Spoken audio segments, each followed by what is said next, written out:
holiday season is upon us. Yes, it is. Here. The beautiful, the brisk, Autumnal vibes of Right. October. Phenomenal. yes, of Halloween. Halloween. Halloween Halloween is- was it used to be sort of it was always major to me, but it was kind of minor in the world. It wasn't it wasn't up there with the other ones. Right. Halloween is up there as maybe number 1 or 1A to Christmas as far as, marketing and advertising and just everybody getting excited. And a lot of people, Halloween is number 1 easily. Yeah. And I think we're kind of in that camp ourselves. But when you're a little kid, I think Christmas is cool because you're going to get presents and, but there was that sort of good and bad part of it because, depending on your family and your relationship with your family, it always meant that a lot of family was going to be getting together, and that could either be nice or horrifying. Yes. And so the idea that Christmas was always kind of bitter, like not bittersweet, but sort of like, oh, it's exciting. Christmas is good from 7 a.m. to 7:35 a.m. And once the presents are open, it's like, And then it's kind of depressing. Yes, it is. It's like everything's open and you're like, wah, is that it? I didn't get what I wanted. Now it's kind of sad. Christmas music does not work anymore. It's certainly where it's all about the buildup.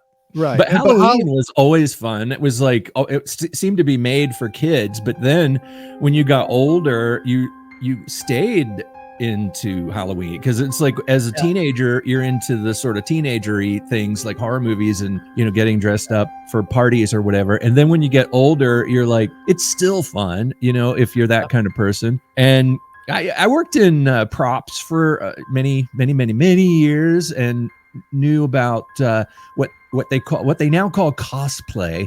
Back in those days was costuming or wardrobe or super uber nerd. That's what you yeah, props.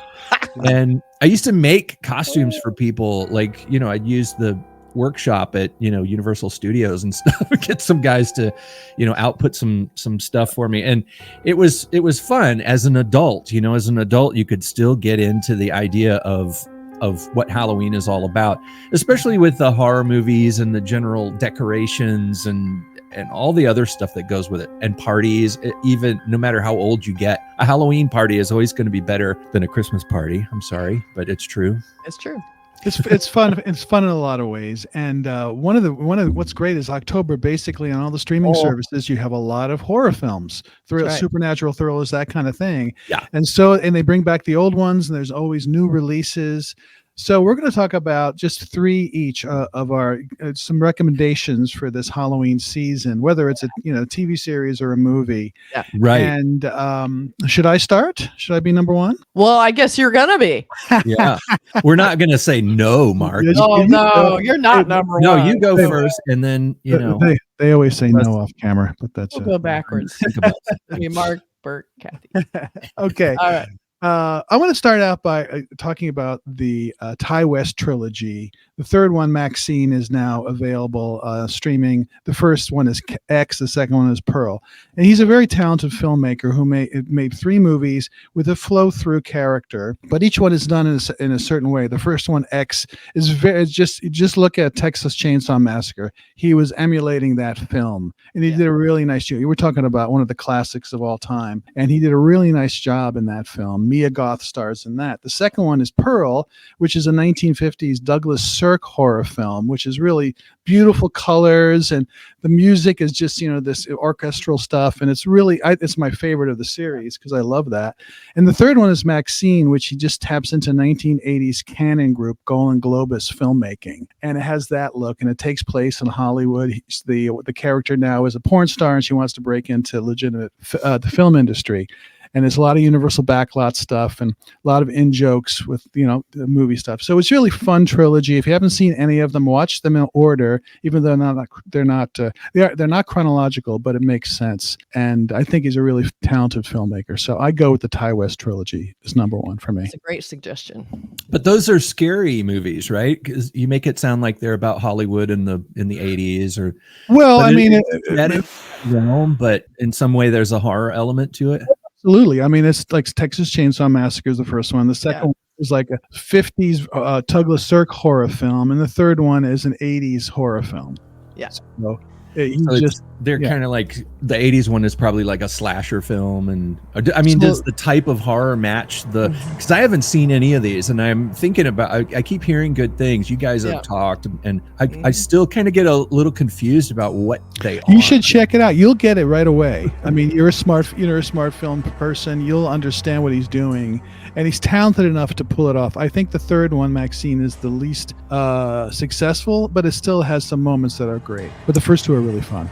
I think it's a way to look at it is that they're horror films, but they're done in the style of the time. Like the 70s kind of porn shooting on a location in this small house in the middle of nowhere is done in kind of a style of a 70s movie. Like it has the grain, it has that vibe. And then, Pearl, like they kind of do that. They are horror film done in a certain time and then done in that style, which is a really cool idea. That's why I'm really disappointed to hear that Maxine isn't better, because you've got the 80s, you've got porn again, I think, right? And you have Kevin Bacon. I mean, that's like the perfect movie. So I'm really disappointed to hear what's. Well, I don't want to say. There is a letdown to it, and I think it's the second half of the film sort of loses its way a little bit. And the first two were so great. It's hard. And also maybe that's what Cannon Group films did. They sort of turned into these things that were a little bit, like whatever shoot 'em ups and stuff that are kind of, I don't know. That's just my take on it. But they're well worth watching. So the Ty West trilogy for me. All right, Ty West trilogy. All right, Burke. You're up. Interesting. That's totally fascinating to me, and I've been I don't know why I've been putting it off watching those, but I always like to kind of go in another sort of weird direction around Halloween for like Halloween movie night. If you're going to get some friends together and watch a movie, or if you're going to watch a movie by yourself. I mean, if you're going to get friends over, you're going to probably want something that has sort of like nonstop.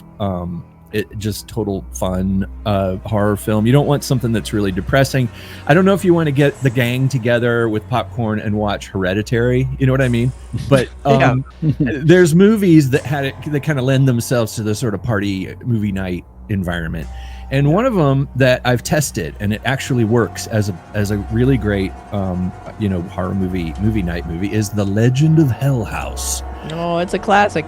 We've talked about this one before, and I've said a whole lot about it, but I'm going to say some more about it. It's just a favorite. It's a little bit tongue-in-cheek. It's a Richard Matheson story, so right there, you're way ahead.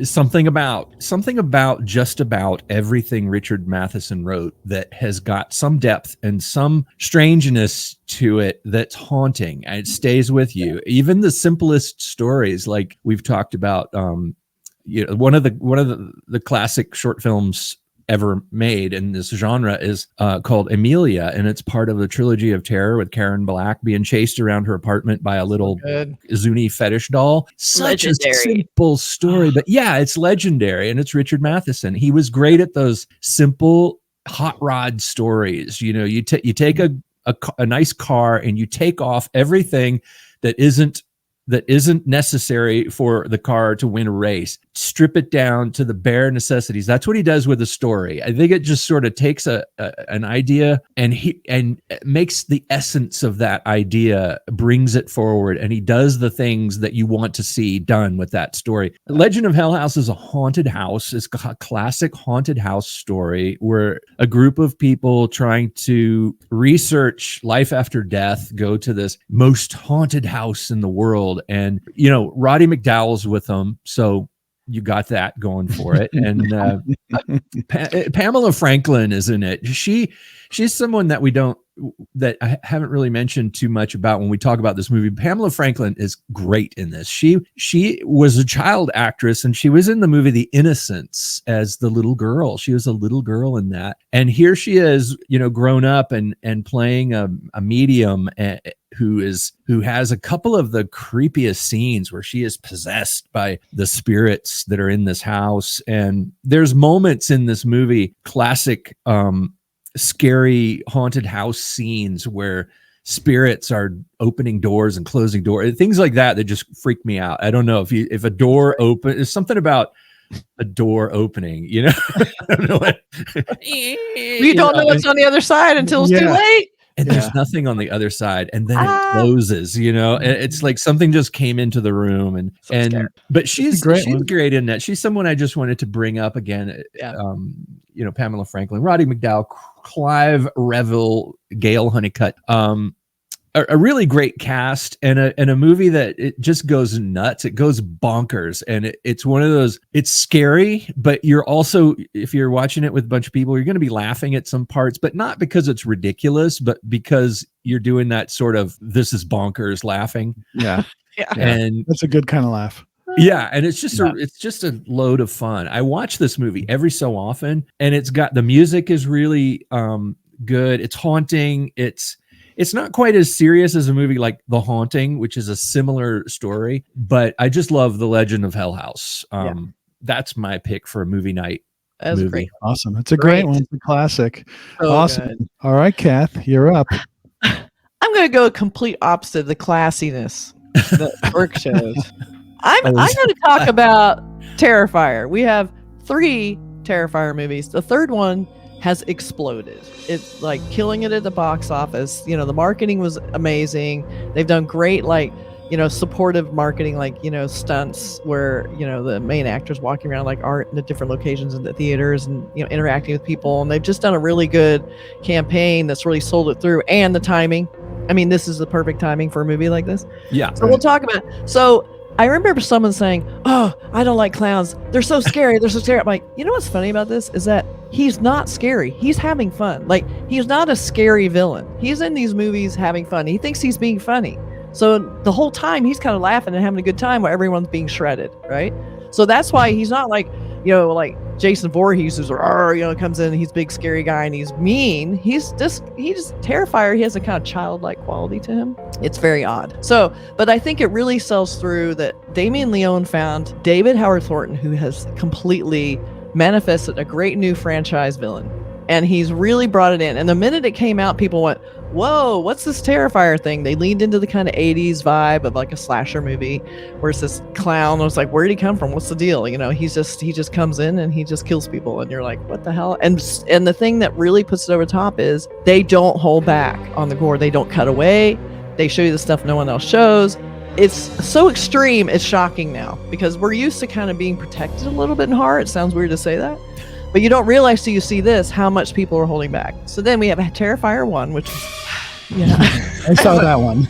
I was whoa, I didn't know what I was seeing. I was kind of shocked, but I loved the clown, but the movie was really hard to watch. So it was like, ouch. But it was super low budget. Not that it looked bad. It was just so extreme gore-wise. Like, wow. Okay, then we have Terrifier 2, which took it to a next level in a lot of ways. Storyline, polished, it had a bigger budget. It has a more fantasy quality to it, almost like a Dreamland kind of quality, almost Freddy Krueger-ish. So it feels very Nightmare on Elm Street. Having more fun, more jokes. I mean, not the first one, Nightmare on Elm Street first one was just down scary. Yeah. So then they also had the same thing, this extreme sadistic gore, but he's just having fun. So it's a very confusing movie to watch, right? But David Howard Thornton is so fun to watch in these. He's just so fun. Terrifier 3, bigger budget, more polish, more, only on the big screen. And they did another thing that you never hear of anymore is it's unrated. That never happens anymore. Right. So they're releasing an unrated film, which a lot of theaters won't show, despite all of these things going against it. Super gore, horror movie that's pretty small but culty, and an unrated film has completely dominated the box office 2 weeks in a row. So you're like, holy shit.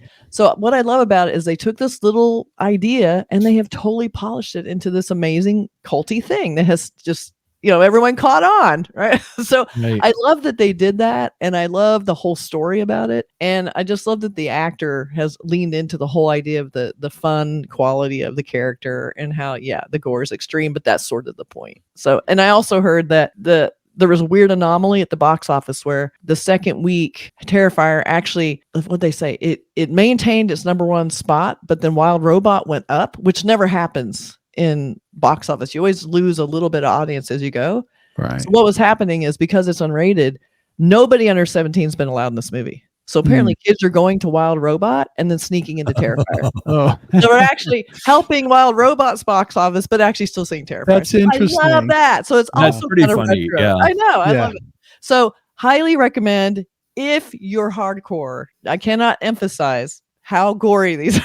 These Well, are. one of the Tell me, marketing, oh, I saw just the first one and it was pretty intense, so I have to kind of gird. But he's great, right? He's great. quite good, and I'm going to watch the second one, even though it clocks in almost 3 hours, but I'll still watch it. What? The second one's like 2 hours 40 minutes. That's pretty Wow, long. it goes for a by slasher very fast. Yeah.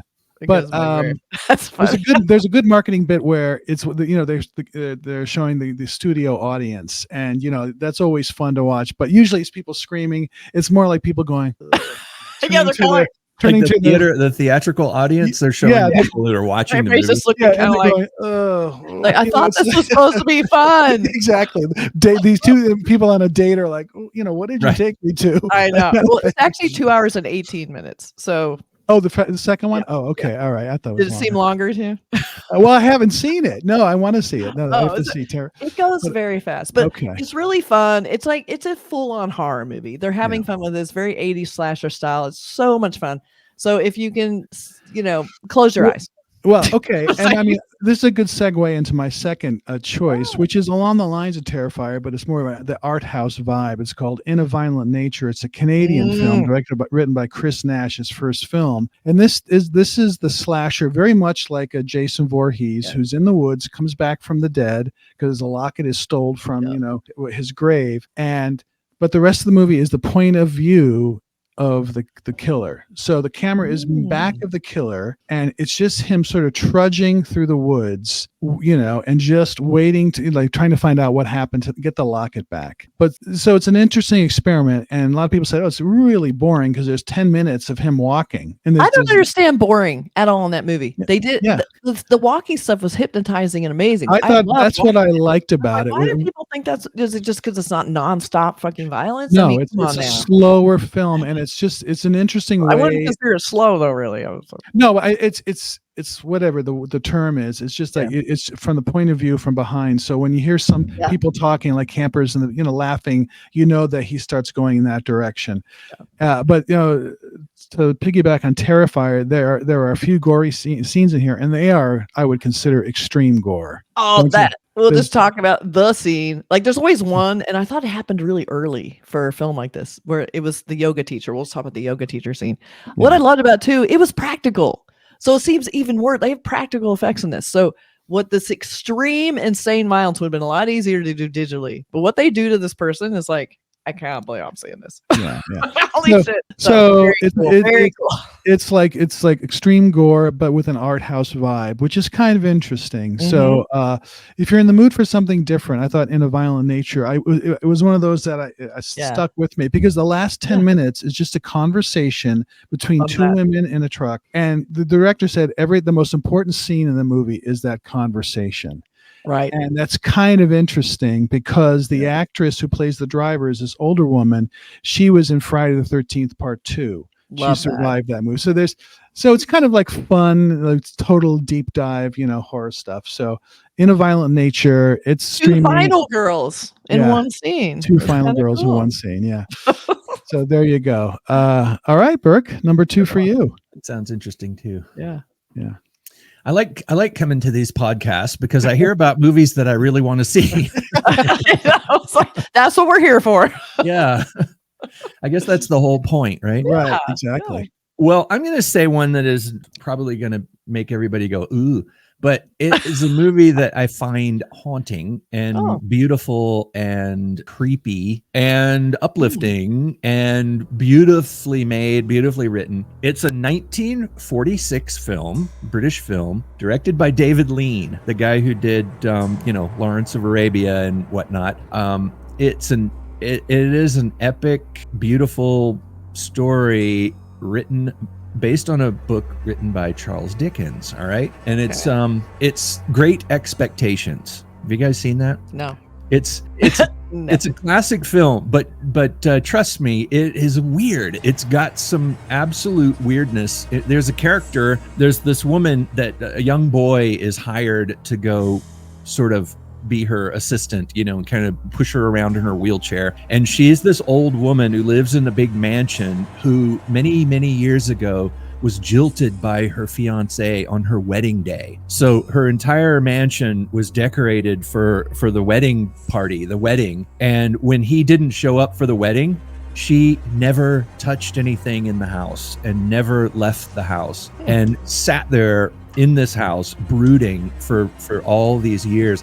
So the entire inside of her house is covered with cobwebs, and there's like a dining hall that has a rotten wedding cake on the table with cobwebs and bugs, like live bugs crawling on it. And she's just sitting in this house, and she does something which is almost like a horror film premise. She, I'm not spoiling anything from a 500-year-old story, but she adopts a young girl for the purpose of raising this young girl to be her revenge against men. And this young girl just is really vicious and brutal to this young boy. And it's a fascinating story. Of course, that's not all there is to the story. There's a lot more to it. It's this young boy's life growing up, and it's one of those stories where suddenly a lawyer appears in his life and says, you now have a benefactor. And he's a poor kid out in the moors who lives, in a blacksmith shop. And the guy shows up and says, you have a benefactor, and you will become a gentleman, and you will go to London and live in a fancy flat with Obi-Wan Kenobi. And it's haunted. And no, it's not, but there's a monster in it. Mystery to it. So in the basement. The movie, I know that it's not enough, but to me it's a haunting story because it's so beautifully told, and you really feel for this guy, and you feel this sense of mystery and this sense of weirdness when the boy goes to the house to see this woman, and this vicious young girl played by the beautiful Gene Simmons, not the bass player for Kiss, but she treats him terribly. That horror movie really fast. And he, of course, falls in love with the girl, and and seemingly because she treats him so bad. But this woman sitting in her house covered with cobwebs, and her relationship to life, and it's got these horror film elements to it, but told in a beautifully woven Charles Dickens style story. And Charles Dickens was the Stephen King of his day. I mean, not a horror writer, but a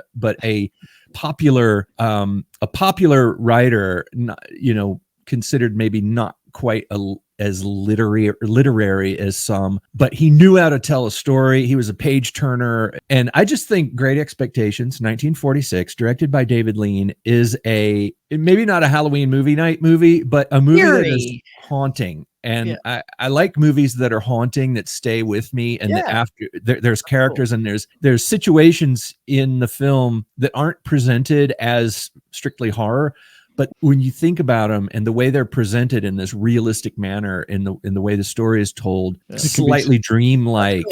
And it can be scary that way because it's not told in the horror trope way. Yeah, that's interesting. And you feel this weirdness for this woman, and the fact that when he goes into the room, he opens the door and brings his candle in. And she was, before he went into the room, presumably she was sitting in this room in the dark, and he goes in with the candle and he says, "I'm here." And she says, "Oh," and she, and it's just it's a haunting film. And that's what I love. I love when a film can haunt me, Yeah. And I like there's different levels to horror, and and when we say horror, everybody thinks Halloween slasher, but there's different levels. Some are like the more level burn, like you're saying, more haunting, just kind of in the background, kind of eerie. And then you go to extremes like Terrifier or something like that. Right. But in between, we have this huge broad range of horror. And I think some people don't like people like, oh, I don't like horror. I bet you do. You just got to find your horror. That's it. You just need to find your level. The stuff that sticks with you, however that sticks with you, and you think about it, and it's sort of in that haunting way. I think those are the ones that actually stay with you longer than sort of the exactly. The other stuff. There's a scene where he goes to the grave and he's confronted by an escaped convict, a guy who had jumped off of a boat, and the guy threatens him in this really horrifying way. And bring me some food tomorrow and a file so I can get my chains off, and if you don't do it, I'll I know how to find you, and I'll sneak into your room at night and I'll tear your liver out, And so this boy is absolutely terrified and has to now go home to his poor house and find some food. There's call the cops. I don't know if they had invented cops yet. Cops weren't around at that time. There was no law. But he's a young boy, He's like, if I call the cops, the guy is going to come into my bedroom and tear my liver out and eat it. You need your liver. It would not be good to have that done. And then talking about different levels of horror, like what people like or don't like. Let's have a laugh with our horror. Let's do that. Let's talk about horror comedies, right? So I'm going to talk about a movie called Stree 2. It's a Hindi film. It's a sequel to Stree. Right. Now, Stree was also a huge film. It was.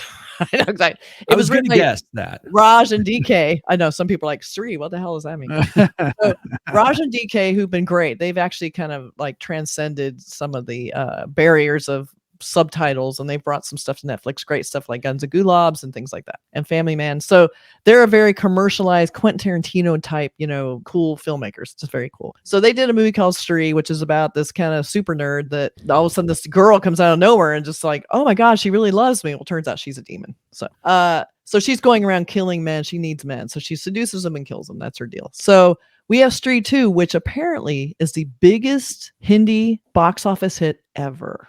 Wow. Stree 2. Now, the reason I love this is that horror seems to be having a moment right now, which we always say that. We're always kind of surprised when horror has a moment, right? But it's like, here's Terrifier, which is like killing huge, big budget movies, which I always love when that happens because I feel now they're going to go back to these medium or small budget movies, especially when horror, and they'll make more of them. That's why I love that. So we have Stree 2, which is very glossy. It has more of a kind of haunted mansion feel. It's very glossy and fun. They're just these kind of nerdy guys who can't get girls. And so when these demons are showing interest, they fall for it every time. So the main appeal, weigh the options. Yeah. It's like, she likes me. Oh my God.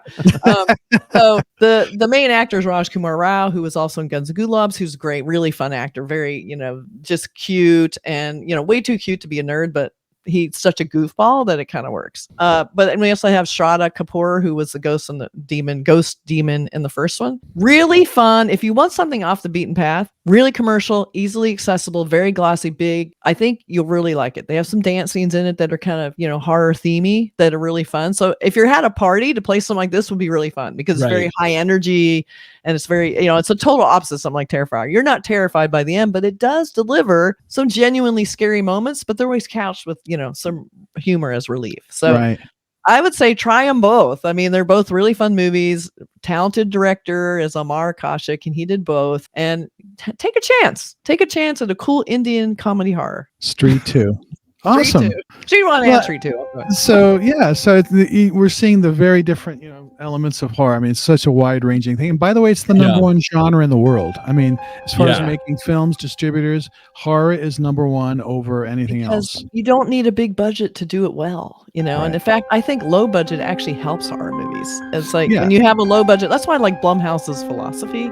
Is that they want to keep budgets low. Not only do they get more money in the long run, is that I just think it suits horror better. The bigger and glossier it gets sometimes, the worse it is. Like something like Stree 2, which is big budget for India, India terms, it's a big glossy comedy horror. Like you can put some budget in that. But if you want scary, something like, what you're talking about, Mark, the nature, the In a Violent Nature. Is that what's called? In a Violent Nature? Yeah. I always get that title wrong for some reason. Yeah. In a Violent Nature, super low budget. Terrifier, super low budget. These movies make their money back. That's why they keep making them. Because horror fans are very loyal. And we can also we like Joko Anwar's films from Indonesia, and we can watch those and like them because it's scary in a different way, which is also interesting. Exactly. Oh, and Stree 1 and Stree 2 are both on Amazon Prime. Super easy to get, free. Turn them on. Awesome. All right. Speaking about the low budget thing, the one thing I want to add is that in addition to a low budget being a sort of a plus for a horror film type thing that kind of gives it an edge, I think what happens, this is my theory, when you have not very much budget, you concentrate a little bit more on your script. Right. And I think the script, the concept, the underlying concept, I mean, think about Night of the Living Dead. You can tell that story in one sentence. Dead people come back to life. And that is a brilliant, like, holy crap, what can you do with that idea? Yeah. And just imagine how much money that movie would have made if they hadn't accidentally left the copyright notice off the print of the film. That's true. Yeah. Well, it's funny that when that film that we reviewed, Your Monster, when the monster's watching Night of the Living Dead, he goes, is this a documentary? Right. Because that's another good one, actually. A little comedy part. That's a good one. It's Your Monster. I'll talk about my third. Yeah, it's really worth watching. Your Monster. It's really well done. My third one's a series that came out 6 years ago that I just discovered. It's on Netflix. It was on AMC. It's called The Terror, and it is one of those interesting mixes based on a Dan Simmons novel. Yeah, it's sort of like part like prestige drama, a little contained thriller with a little bit of maybe elements of maybe Lost or something. It's two ships going through the Northwest Passage. They get stuck in ice and they're there for like 2 years, and it just doesn't melt. But they're being stalked by this creature that's there for some reason. And it's a slow burn, and it's not something you're going to watch in one night, but it's very compelling. The cast, the production value. It's produced by Edward Berger, who did All Quiet on the Western Front and that new film Conclave with Ray Fiennes, that papal drama. It looks beautiful, looks well mounted. Jared Harris, Syrian Hines, Tobias Menzies from Outlander, great British cast. I just think it's fantastic, but it is a slower experience. Emphasis on slow, I'm just saying. So I'm saying this is one maybe you watch, you watch, you say, okay, think about it, maybe after Halloween, just watch something that is, it has some cool actors. Dark, it's got some cool actors. It's also just about when you're stuck on a boat and the tins of food start to go bad. What happens? How eat each other. What happens? Yeah, it has some rough, realistic moments. What happens in 1850? Two British ships. One of the ships is called the Terror, hence the title of the. Hence the title. I read the book, and the book was a bit. I remember the book was a bit of a slog. I felt like it wasn't. Yeah, me too. It was a little bit tough to go through that, and so that's why I haven't watched the series. I think, but I keep hearing that the series sort of, makes the book, few seasons are all very different. They're more kind of historic horror in a weird way. Like they always bring a historic element to it. So, and it's also not like a full hour, like, with the AMC with the commercials, it's about 42 minutes an episode. Right. So they sort of move, it's not like, it's an hour and 5 minutes per episode. Yeah. So, So anyway, I mean, that's a little bit of a different thing, but I'm really just totally into it, so I have to mention it. So we should do like a scale, like we were talking about the levels of horror. Right. Like I feel like that one is one that people could watch and they wouldn't get too scared, and it's not too gory, and it's a kind of safer one to watch, but it's got a little more intrigue and drama. We could like do a sliding scale, like we'll put Terrifier at the top 10. And we'll put like Great Expectations at the bottom, not just for horror level, not quality. We're talking pure horror, like whether you'll be disturbed or not, or whether you need to, have. Well, I'll say about the Terror is the gore is they don't skimp on it. I mean, they saw a guy's leg off because it's damn. That's always good. Yeah, that kind of stuff. So, but anyway, so the Terror is my third. Yeah. All right, Burke, you're up. Number 3. Well, I'm gonna go to another haunting film, but it is a film that will stick with you. There's that movie, The Haunting, I think, which is sort of like a classic film that has. I believe that is one of the scariest films ever made. It still works for me. It's a Robert Wise, beautifully made poetic film. But there's another film that 1961, which I mentioned an actress who's in this earlier. The movie The Innocents from 1961. Deborah Kerr it's a very gothic kind of film. It's a classic storyline where a woman is hired to be the nanny for these two sort of strange children, but there's nothing is really overtly said about these children. They're just children, but they're children, but their uncle, I think their parents were killed. I may be getting this wrong. I haven't seen it recently. I saw it a little while ago, but I think I forgot the relationship of the guy. I think he's their uncle who hires her, and he just basically tells her, look, I don't have time to deal with kids. I'm busy. I want you to go up and live in this beautiful house. There's a maid and gardeners and all that kind of stuff. Basically, you live in the house, you take care of the kids, and don't bother me with them. Don't call me about anything. Do it. And the little boy is away at like boarding school, and it's got this mood. It has a haunting landscape to it. When she arrives at this house, it's like she's going through the gates of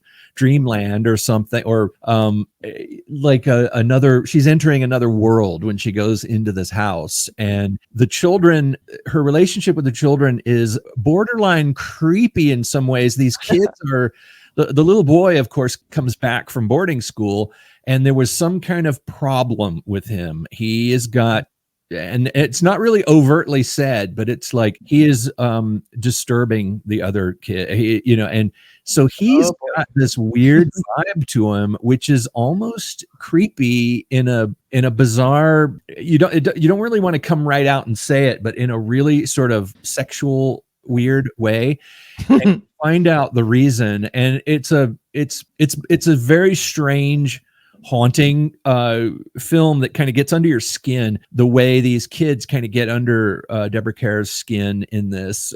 It's based, of course, on a classic old, The Turn of the Screw by Henry James. I think there's been several movies made, Turn of the Screw. It's the same kind of story. It turns, there's a resolution to it. It's not just about weird kids. There is but the way the story is told, the opening credits kind of set you up for it, because it's this very pensive close-ups of her and her hands and her face. And she's already a bit of a strange woman when she goes to this house. She's a little repressed, and she has some issues that these kids kind of bring out in her. And there's a lot more than just the haunting creepiness of it. There's also this other level that you can read into it. It's not in your face, but when you watch the movie, I think that's what makes a film haunting sometimes, is when it plants seeds that your mind fills in the gaps, and you're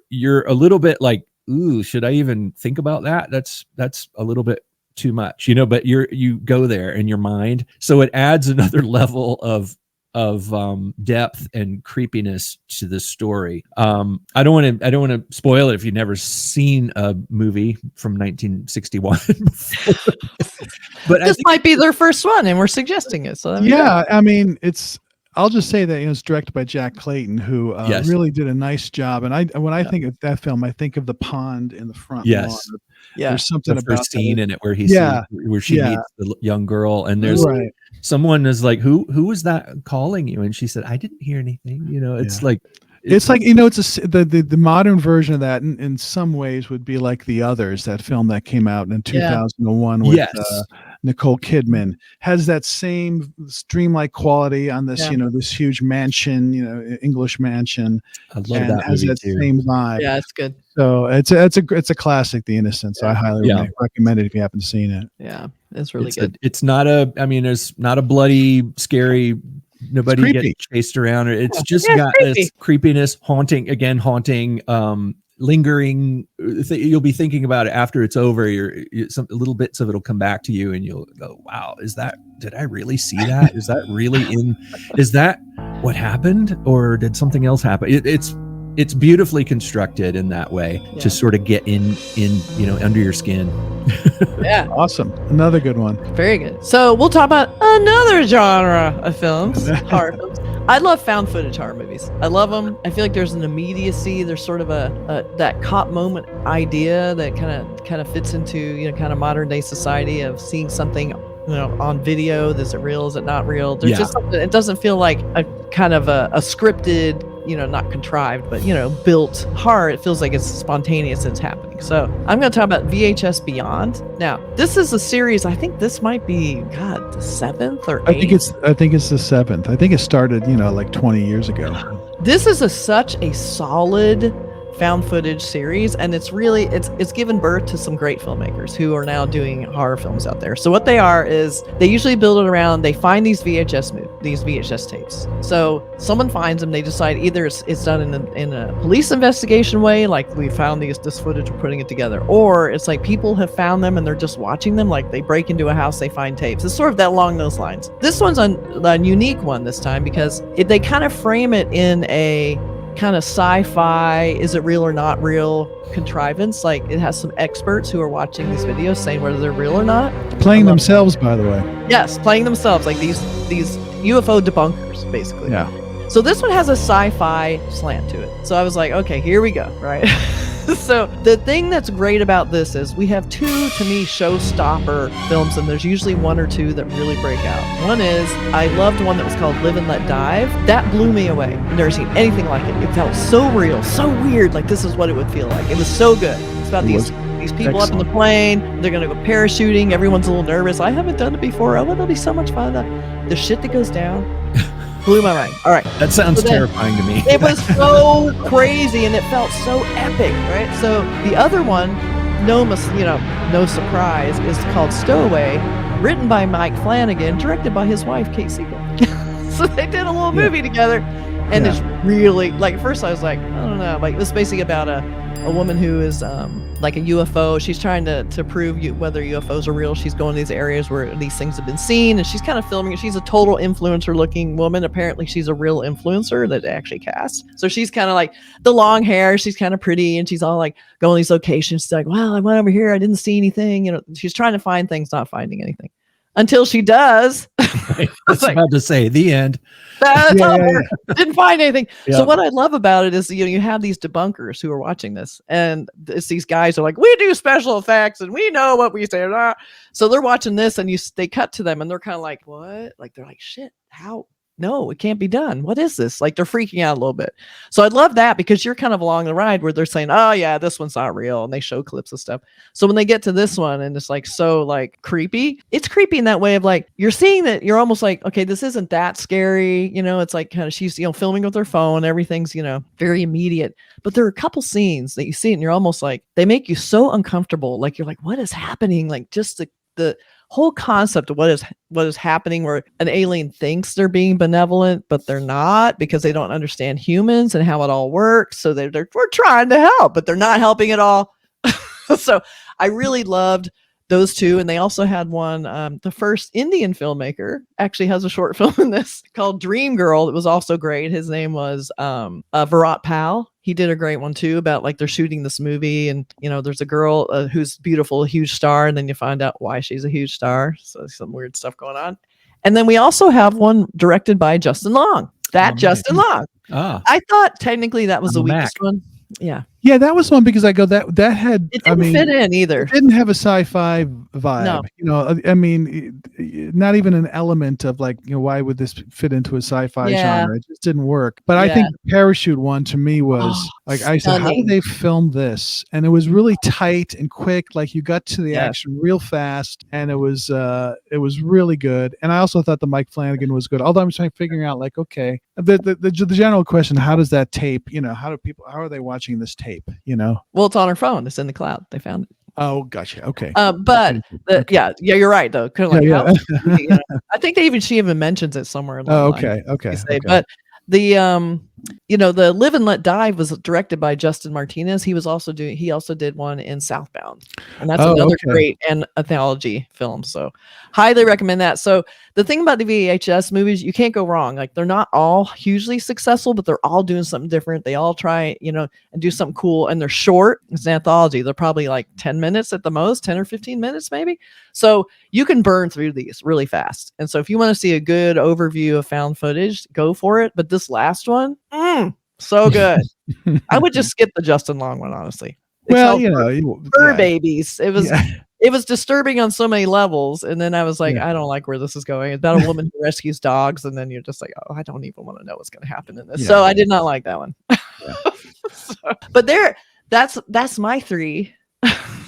Yeah, and so there's 9 there. Burke, you said you had a little bonus. You have a bonus? Yeah, I got a bonus. If you really want to go back in time and go and watch a classic film, what I consider to be a classic sort of monster movie, that I'll bet you have not seen. But it's it's good. It's a good one, and it's kind of a rare, like a rare movie. I know there's no such thing as a rare movie in digital days, but it's a movie that you don't hear people talk about when they make lists of classic horror monster movies. It is a 1959 film, and it is called Kaltiki, the Immortal Monster. It's also had some other names, I think, but it is another moody, haunting kind of story where people are there. It's a group of archaeologists, kind of like the premise is a bit like The Mummy, where they're exploring these ruins, these kind of Mayan looking temples, but we kind of don't really know where they are, I feel like. And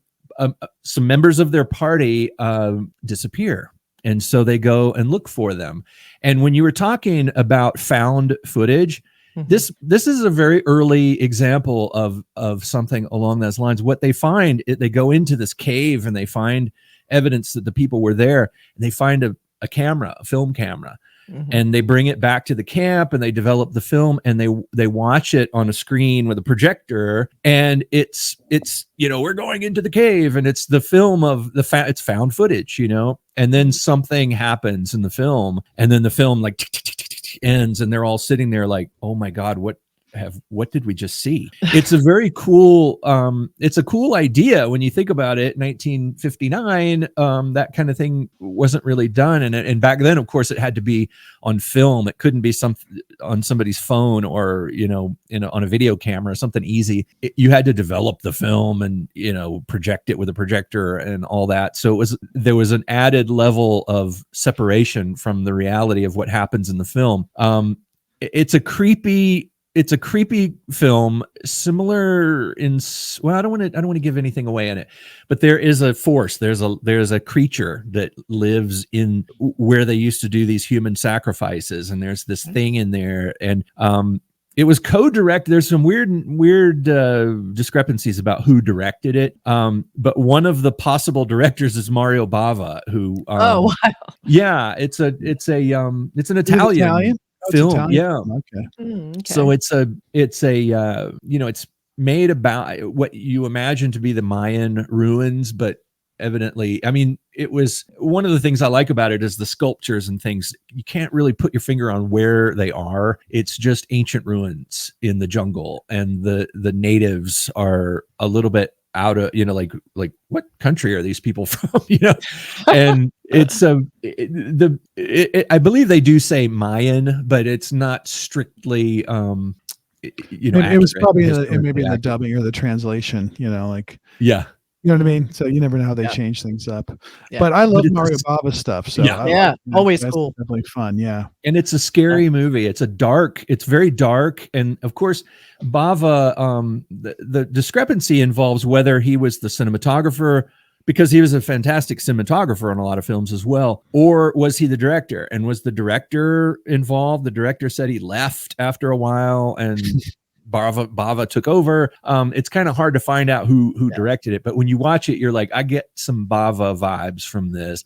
The special effects are of that type of almost like toy theater kind of. I don't know, where you see foreground elements that you can kind of tell are flat and the planes move, That's funny. But beautifully constructed, and kind of because of the type of stagey, almost like what you would see in a play, special effects. It kind of gives it that dreamlike quality, and the people are inhabiting this dreamy world of ruins, ancient ruins in the jungle, and there's a monster, this strange blobby creature, and it's a moody film, and it pulls you into this dream world, and like I keep saying, it's haunting, and it's another classic haunting film.